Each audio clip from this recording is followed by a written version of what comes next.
Salve, salve, torcedor Cruz Maltino! Eu tô chegando de novo aí com o primeiro boletim da semana aí, essa semana que promete mais uma vez, né? O Vasco jogando decisões atrás de decisões e o que é pior, o time não consegue se ajudar, né? A torcida hoje tem que torcer muito mais pelos seus adversários, né, os adversários do Vasco, do que propriamente consegue torcer para o time, porque o time não consegue fazer a sua parte, né? E os resultados hoje não adianta, mostram que se o Vasco não conseguir fazer a sua parte em campo, não vai conseguir se manter na Série A do ano que vem. Então, é importante o Vasco fazer a sua parte e é por isso que a gente está aqui para transmitir a vocês, né, todas as principais notícias do dia do Vascão, que está se preparando agora, né, para essa partida contra o Cuiabá na quinta-feira. E olha, o clima nos bastidores é de uma certa apreensão, né, apesar do otimismo, né, exposto aí pelo Ramon Dias, mas há uma apreensão porque o Vasco deixou de jogar, o rendimento do time abaixou demais nesse mês de outubro, né? Depois de um mês de setembro maravilhoso, o rendimento de outubro foi terrível, foi pífio.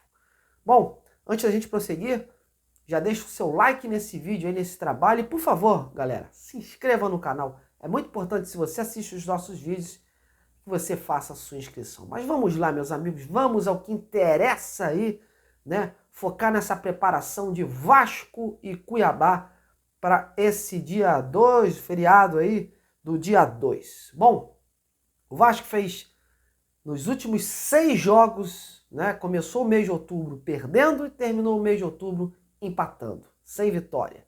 Enfim, o Vasco fez 6 jogos com 1 vitória, 2 empates e 3 derrotas nesse mês de outubro. Um aproveitamento muito ruim que hoje faz com que o time tenha 70%, segundo os matemáticos, de chance de ser rebaixado. E olha, é um cenário desolador, difícil, o que é pior. Rodada após rodada, o Vasco vem perdendo jogadores expulsos. É óbvio que muitas vezes o juiz é radical, como aconteceu no caso do Eric Marcos, né?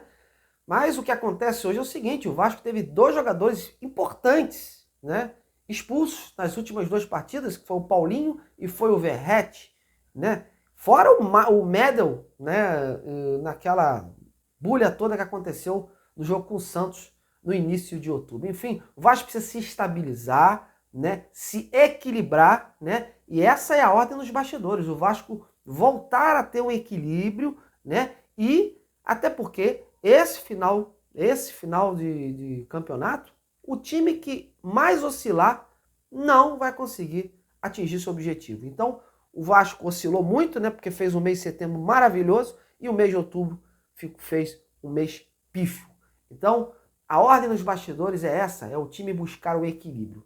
Aí eu te pergunto, o que vai ser feito para essa partida contra o Cuiabá, né? Uma partida difícil, o Cuiabá veio aqui no Rio de Janeiro, ganhou do Botafogo, que é o líder do campeonato, né? Lá na Arena Pantanal também eles têm um bom retrospecto, conseguiram chegar aí aos 40 pontos, tem um excelente retrospecto, né, neste campeonato, e vai ser um jogo muito difícil e o Vasco não vai contar com o Verratti. Qual equipe que o Ramon vai colocar em campo? Olha, não dá para cravar, meus amigos, depois do que aconteceu ontem, quando o Ramon iniciou a partida com vários jogadores que inclusive estavam sem oportunidades, né, e acabaram indo, né, iniciando a partida, como o Serginho, o Robson Bambu, que foi terrível, o próprio Alex Teixeira, enfim, o Ramon fez, fez uma mudança geral no elenco, né, e a gente fica sem saber qual a equipe que ele vai colocar em campo. Porque pode acontecer muitas coisas, né? O próprio Praxedes, o Peck falharam muito no jogo de ontem, né? A gente não sabe o que o Ramon pensa para essa partida. Pelo menos hoje a gente ainda não tem um discernimento sobre isso. Mas é óbvio que, ao que tudo indica, há uma tendência dele colocar, né, para essa partida, até porque a corda está no pescoço, o que tem de melhor para esse momento. Antes da gente prosseguir um pouco mais sobre o Vasco, o próprio Ramon ontem explicou o porquê daquelas mudanças todas que ele fez. Vamos ouvir aí o treinador. La cosa de la estrategia era, en el primer tiempo, tratar de ser correcto, porque venimos a 48 horas solamente de jugar y la recuperación que íbamos a tener no iba a ser la mejor para todo el plantel. Y decidimos que teníamos que estar tranquilos, manejar los tiempos, pasar 45 minutos y seguramente en el segundo tiempo íbamos a poner todos los jugadores para poder estratégicamente complicarlo. Pois é, eu não concordo muito com essa situação, né, de fator de recuperação, porque assim como o Vasco, outros times também estão, né, nessa toada. Não tem, o Vasco não tem tempo a perder. O Vasco tem que colocar hoje o que tem de melhor, até porque as opções do banco de reservas do Vasco não são nada animadoras, não conseguem mudar uma partida, não conseguem reverter uma partida. Então, é fundamental que o Vasco consiga colocar o que tiver de melhor, né, para esta partida contra o Cuiabá. Então, meus amigos, para vocês terem noção, o Vasco, eu até fiz umas anotações aqui, o Vasco vai ter agora 8 jogos, né? 24 pontos em disputa. O Vasco tem 31. O Vasco precisa de 14 pontos desses 24 que vai disputar, né? Então, mais do que nunca, precisa, claro, secar os adversários, isso é óbvio, mas acima de tudo, fazer a sua parte em campo. Os jogos dos principais adversários do Vasco, que são o Bahia, o Santos e o Goiás. Vamos botar esses 3, né?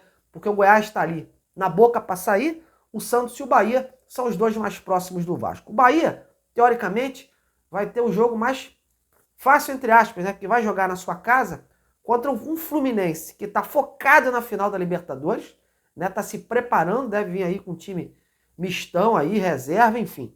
Então, o Bahia tem a faca e o queijo na mão para conseguir vencer e avançar essa partida.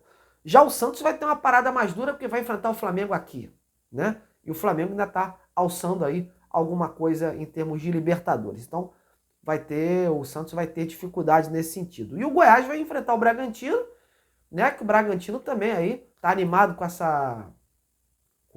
com o fiasco ontem no Botafogo e vai querer também tirar pontos do Goiás, né? Mas o Goiás joga em casa. Então, mas é o que eu digo, galera, não adianta o Vasco ficar torcendo contra se o Vasco não chegar em Cuiabá lá e ganhar a partida. O Vasco precisa dessa vitória. Só a vitória vai dar esse equilíbrio, essa confiança, essa moral nessa reta final para o time conseguir conduzir aí essa situação e chegar à permanência na Série A.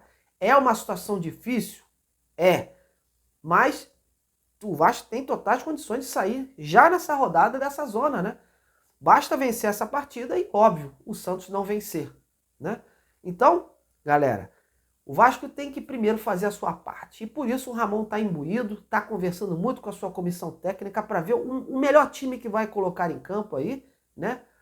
E as barrações que vão acontecer, né? Eu acredito que o Robson Bambu não continue na lateral direita, a zaga também sofra mudanças, de repente, com a permanência do Michael e o Léo Pelé sendo sacado. Enfim, eu vejo mudanças nesse sentido. Amanhã, eu vou apurar hoje, a gente amanhã vai trazer mais detalhes sobre esse possível Vasco que vai enfrentar o Cuiabá. Mas eu ainda acredito que o Ramon aí faça algumas mudanças importantes, porque a corda está no pescoço e o Vasco não pode mais perder pontos. O Vasco tem que vencer, compensar aquela derrota diante do Inter aqui em casa e ganhando lá fora.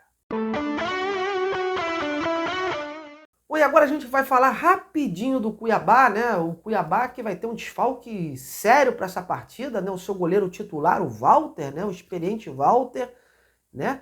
Mas por lá, isso não é motivo de preocupação, hein? Pelo menos é o que o seu técnico, o Antônio Oliveira, o português Antônio Oliveira, deixou no ar ontem, ao ser perguntado sobre esse desfalque do goleirão Walter, que salvou bastante coisa ontem contra o Botafogo, do jogo do Vasco.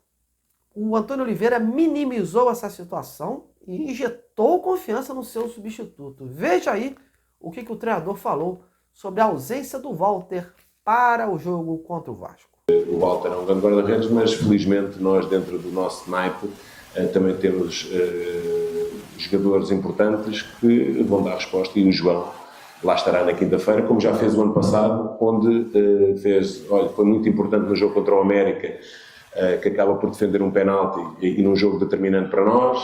Foi muito importante numa vitória que nós tivemos em casa com o Corinthians. Portanto, é um jogador experiente, que nós confiamos muito, e certamente na quinta-feira ele vai fazer um grande jogo, assim como toda a equipe. Galera, é isso aí. O Cuiabá tá com desfalque, mas o Vasco também tem um grande desfalque, sério por sinal, né? Porque o Verratti faz falta pra caramba. Ao que tudo indica, o Sebastian deve ser o seu substituto. Ao que tudo indica, como eu falei, o Ramon, a gente às vezes acha que ele vai colocar aquele jogador e ele coloca uma outra formação. Mas ao que tudo indica, o Sebastian é o reserva, né, imediato do Verratti. Então, se nada mudar, só que aí que entra, meus amigos, o cara tá há 1 ano sem fazer gol. Aí é complicado demais, né? O Vasco precisando de um grande jogador aí, à altura para substituir o Verratti. E quem vai substituir o Verratti é um cara que não faz gol há 1 ano. Complicado, né? Vamos ver se o Ramon aí coloca uma equipe mais próxima do ideal. E você, tá confiando aí numa vitória diante do Cuiabá? Ou acha que o Vasco vai arrancar o empate de lá? Como é que você tá vendo? Quais são as suas expectativas para essa permanência do Vasco na Série A de 2024? Opine, comente e vamos em frente. Galera, amanhã eu tô de volta com mais informações detalhadas sobre o Vascão. A você, meu muito obrigado, um grande abraço e até lá!